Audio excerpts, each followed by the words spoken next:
What is going on, everybody? It is your boy, Amon's Toxic Gamma 3 back out with another video. And today we are going to be ranking everything Mission Impossible, from the movies to the villains to the my favorite action scenes of the Mission Impossible franchise, including scenes and movies from Mission Impossible Dead Reckoning. Anyways, but before we get into the actual video itself, guys, don't forget to subscribe if you're new to the channel, because number one, it's absolutely free. Number two, we're on the road to 300 subscribers. Just 61 away now. Really help out your boy if you did subscribe. That also goes for people that have been watching my channel for a while and haven't subscribed yet. Don't forget to like the video if you like my toxic rankings. Don't forget to ring the bell for notifications so in case you want to upload. Also do share the video, because it also help me out when we can have some more people join the toxic family. And do feel free to comment as well. But with that being said, guys, let's start the video, shall we? So the first thing we will be ranking is... Would just like to point out something. I do not think any of these movies are bad at all. Okay? So coming in at number 7th, at seventh place, lower your pitchforks. Lower your pitchforks. Gerald, I'm talking to you. Jeff, do not. I'm talking about Mission Impossible 1. Put him down! Anyway, let me explain my thoughts on it, okay? I think this movie is a great spy movie. It was very original for the time, and this has so many great action sequences that are still pretty good to this day, especially the scene where Ethan is trying to get the knock list while he's, like, getting lowered down into that white room and can't make a sound. Excuse me. Can't make a sound or have anything drop the floor tiles, and the room is, like, very, very hot. That scene's amazing. The train final battle was good. It is good. It's a little bit dated, but it's a good sequence. But besides from that, like, okay, hear me out on this one. I think that this movie does not have a strong plot whatsoever. I think it has the weakest plot out of the Mission Impossible franchise. I know that's a hot take, but I think the movie's above number 1. I'm sorry, my hair's all over the place, so I gotta wear my cap because my hair's going all over the place. Don't let me. But this has the weakest plot out of all the movies, because you don't know what the plot is. All the rest of them, like, you know what the plot is, and then this one, you just don't know what it is, because, like, there's so many things that are going on, it's too convoluted. So hear me out on that one. But I do love this movie. I still gave it a B+, which is still good in my books. And so, yeah. Alright, I'm gonna take a drink of water. Alright, 6th place. I know many people consider this the weak link out of the franchise. I enjoy this more than the first one. And that, of course, is, I'm talking about Mission Impossible 2. Now, I think this has more of a straightforward plot than the first one. It immediately shows us an item, and that is the main item that we're going to have to chase through. We'll chase for. And this one, I think, is a little bit overhated. I do understand people's flaws, but I think some people, like, hate on it, like, a lot, and I don't think it deserves all that hate, because So the character of Sean Ambrose in this is actually, I know many people, some people think he's I actually like his character, I think. Even though, yes, I do understand on a certain bit, he's kind of like the classic rich person or whatever that's facing Ethan Hunt. But I like David Montgomery, I think that's what the actor's name is, performance of Sean Ambrose. So, and I thought he did a really great job in this role. Also, this is like a little bit more unique than the rest of them because this is like the most romance out of the 7 movies, because this one focuses on Ethan finding a girl basically and flirting with her, and then she ends up flirting with him back, and then them two get together, yada yada yada. You know how the story goes. But I really like Mission Impossible 2, and I still give it the same rating of the first Mission Impossible. It's not an A-, it's a B+ for me, so. Oh, wait, did I mention any negatives that I thought? I thought that the coronavirus, the virus in the movie is not one of the best items that they had to chase for, I think. I think it's definitely better than the next item we will talk about in the next movie, but I think it's still decent enough. So coming in at number 5, this is when I would say pretty much from here on up, all the movies are like A- or A+. So I think all of these movies are great. 5th place, I'm going to have to go with Mission Impossible 3. 3 words to describe this movie. Philip Seymour Hoffman. He is a scene stealer in whatever scene he is in this movie. He is probably one of the best Mission Impossible villains there is.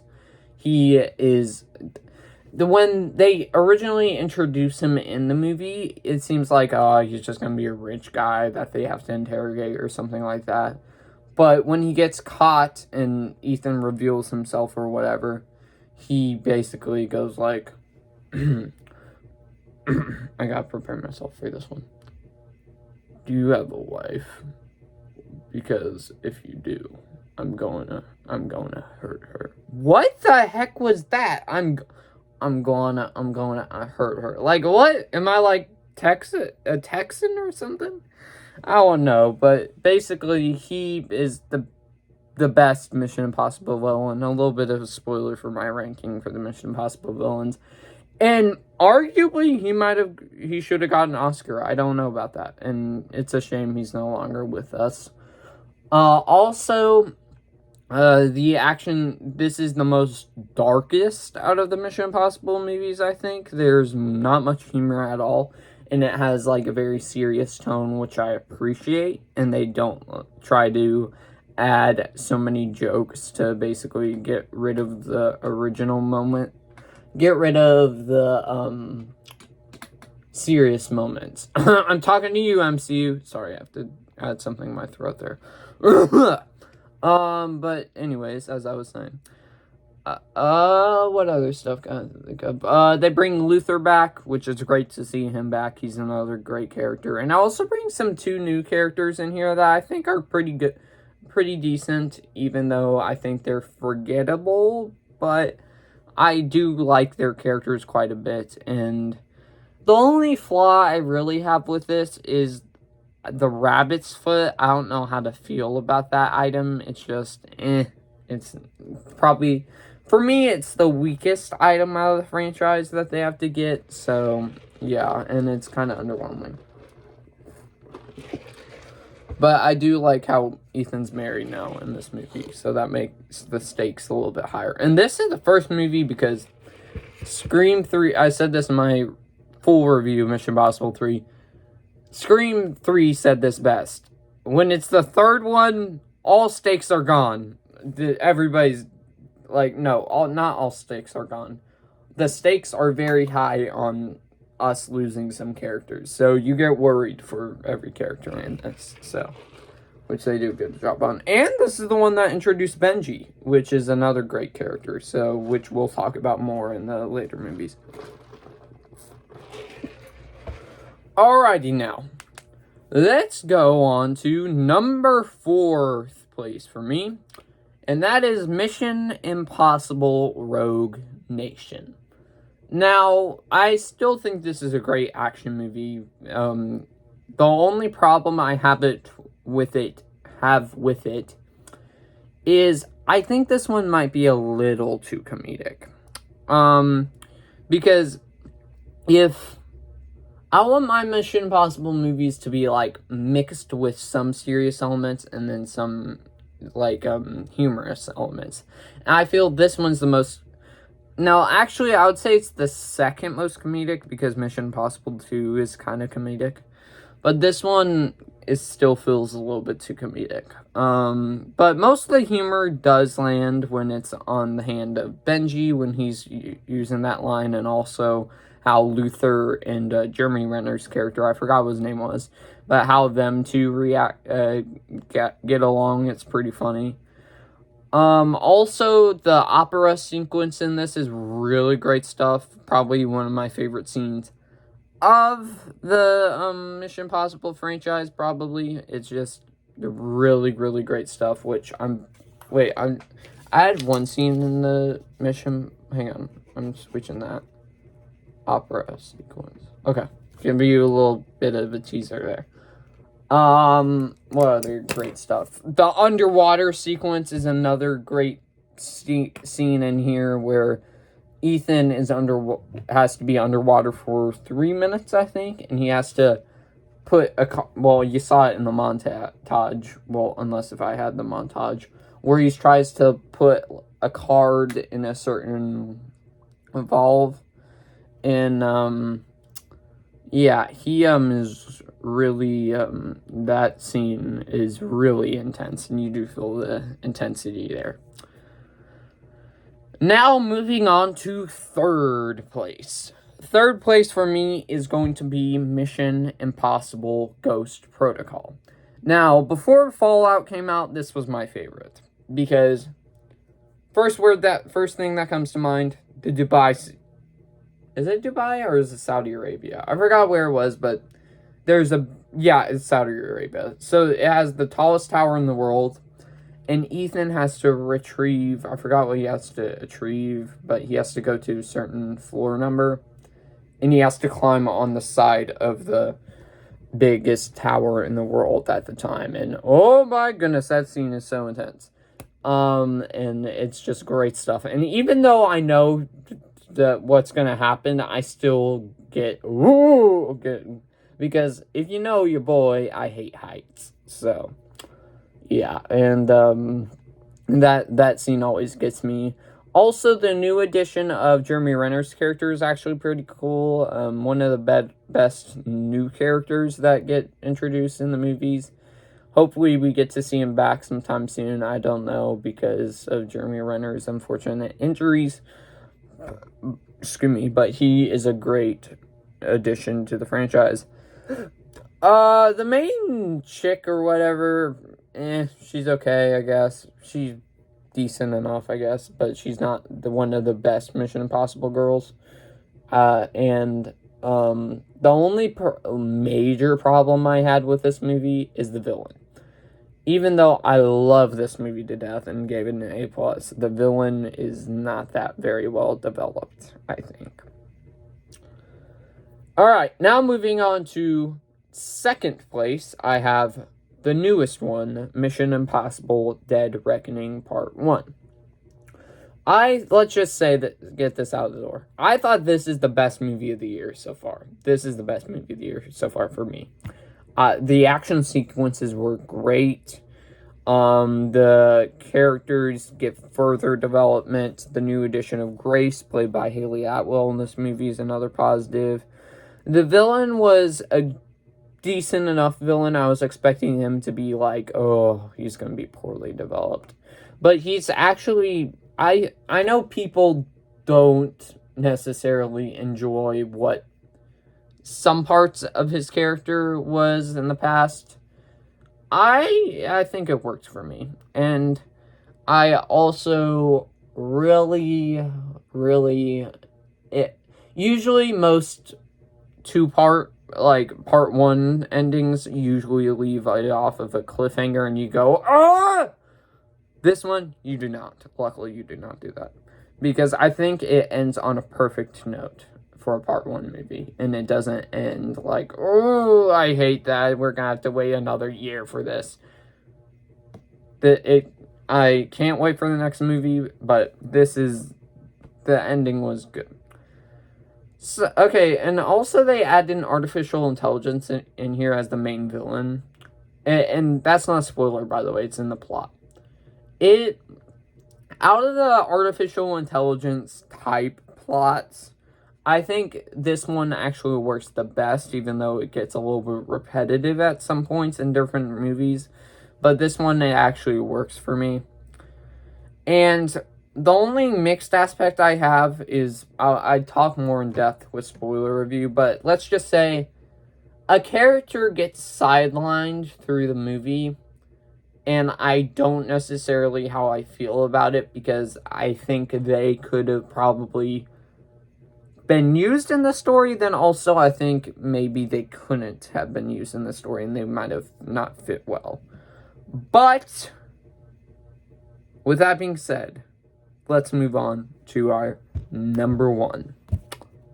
And my number one is Mission Impossible Fallout. This was the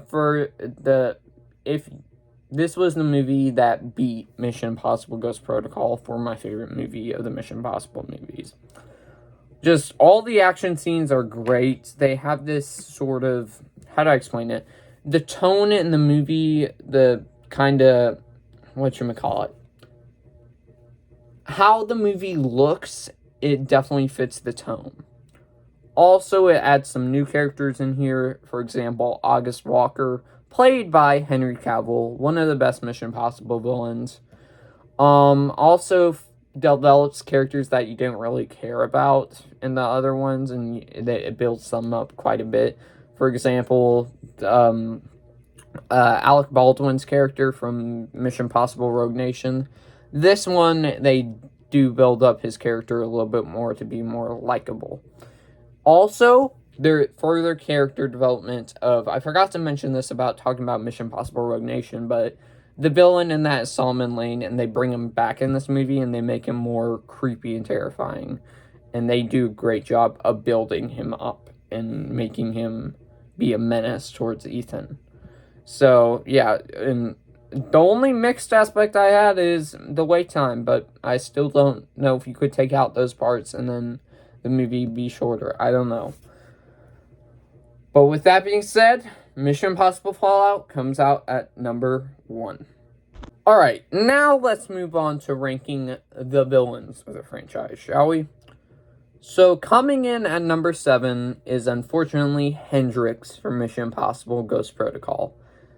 As I was saying in my ranking, Mission Impossible Ghost Protocol is a great movie. I gave it an A+, but the only problem I have is the villain. The actor acts fine as the villain because he is a great actor, but the character doesn't get fully developed, I feel.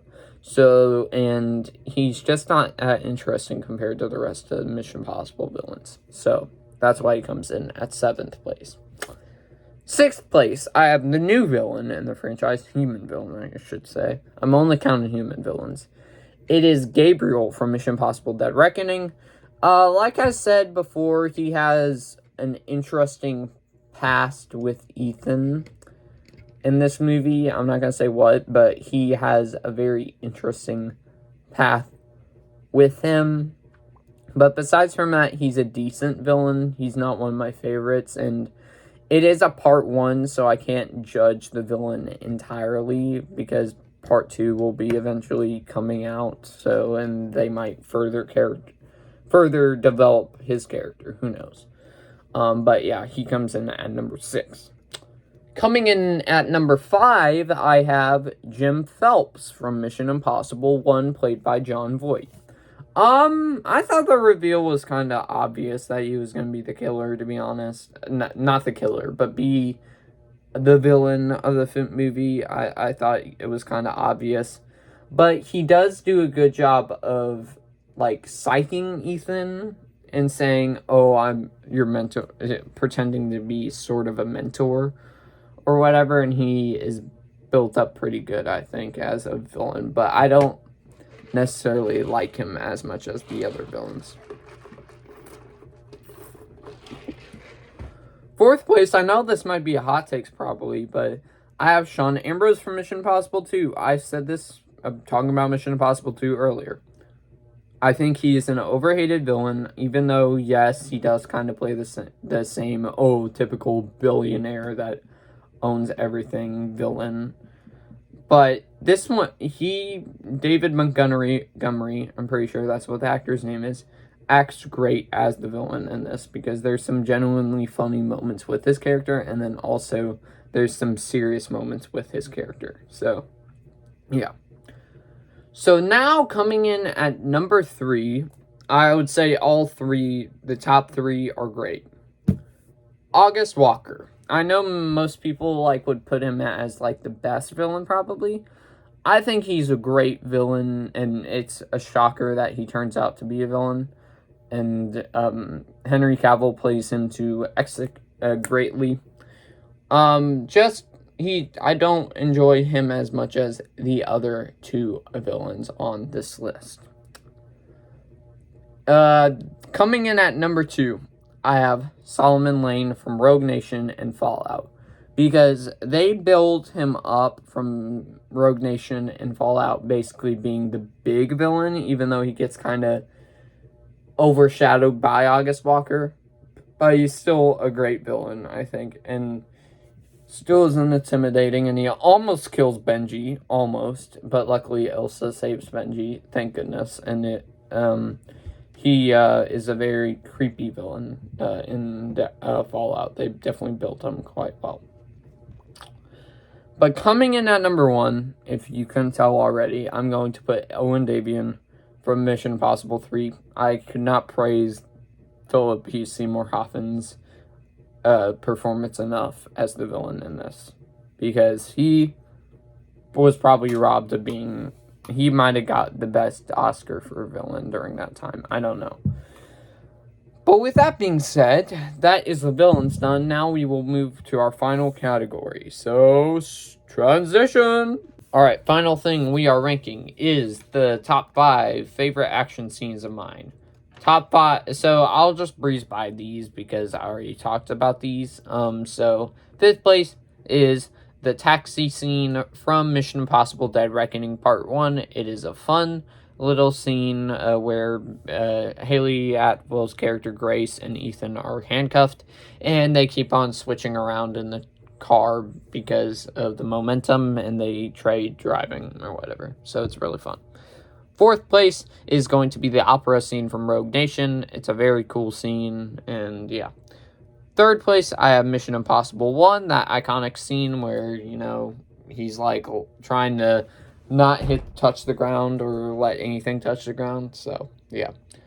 2nd place is the underwater sequence from Mission Impossible Rogue Nation. I already talked about that, where Ethan almost drowns. I'm pretty sure Tom Cruise almost drowned too, that was a crazy scene. 1st place for me, though, is the obvious tower scene from Ghost Protocol. So, yeah.